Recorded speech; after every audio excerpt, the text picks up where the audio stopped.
as I've done so many of these things in costume, I should probably talk about being an actress. I used to write plays that me and my friends would perform, and I had been in some plays in high school, and I even did a little community theater, but I never really, and I took an acting class in college, I did, but I never really thought of it as something that I did. It was just fun.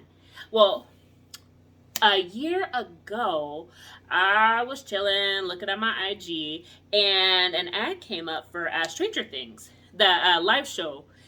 And it said, hey, we're looking for live talent. We're going to do a show in San Francisco. I said, well, what the heck? So I sent in an audition reel, which was 60 seconds, and I made a little acting resume, and I sent it off to Stranger Things. And I really didn't think anything would come of it. But lo and behold, I got an email, and they were like, oh, hey, do you want to audition for the show? And I said, yeah. So they sent me this script, and they were like, okay, here's the script for the character you can audition for. And then I came in for the audition, and they gave me the script, and they were like, actually, we're going to have you read for this other character. And I said, okay. So I read for that character. I sat in a little waiting room, and I practiced in my head, and then I came in and read for the character.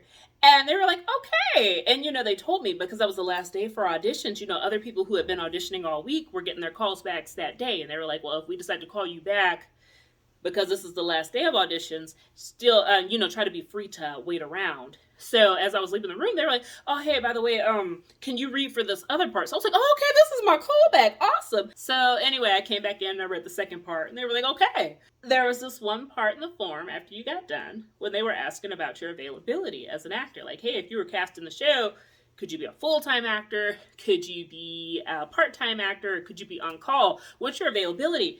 I work full-time. I'm a librarian. So I have a normal 9 to 5. So I was just like, I think I did okay on this audition, but they might not cast me just because I can't be here. So anyway, I wrote down my complicated schedule, and then I said, okay, there we go. I turned it in, and I left. And I really didn't expect anything.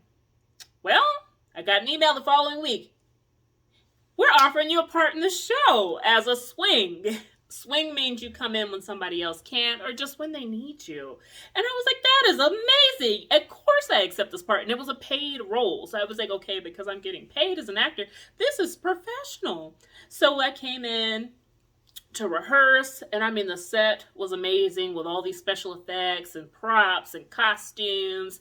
And, we're learning lines, and I'm here with all these professional actors who've been to acting school, and they've been in all these productions, and they're in musical theater, and they're still doing other shows around being in Stranger Things, and they're hustling. And some of these people, I'm just like, oh, you're future stars. I am going to see you in a movie, and I'm going to say, I know that person. Or they're in big plays in the Bay Area, and I'm like, I'm coming to see this play because I know him, the star. It was just an amazing experience. And then after that show was over, I went on to do a stage play for one of my friends who writes and directs and produces. Now she's doing another stage play, and I'm doing like a virtual role. So that's why I'm in costume. I'm filming for the virtual role. But also, I'm about to start auditioning for more shows and auditioning for commercials and voiceover work. And I even want to try to do some audiobook work because this is really fun, and I don't think I want to stop acting. So, actor and author, you should read my books and come see me in shows if you're local.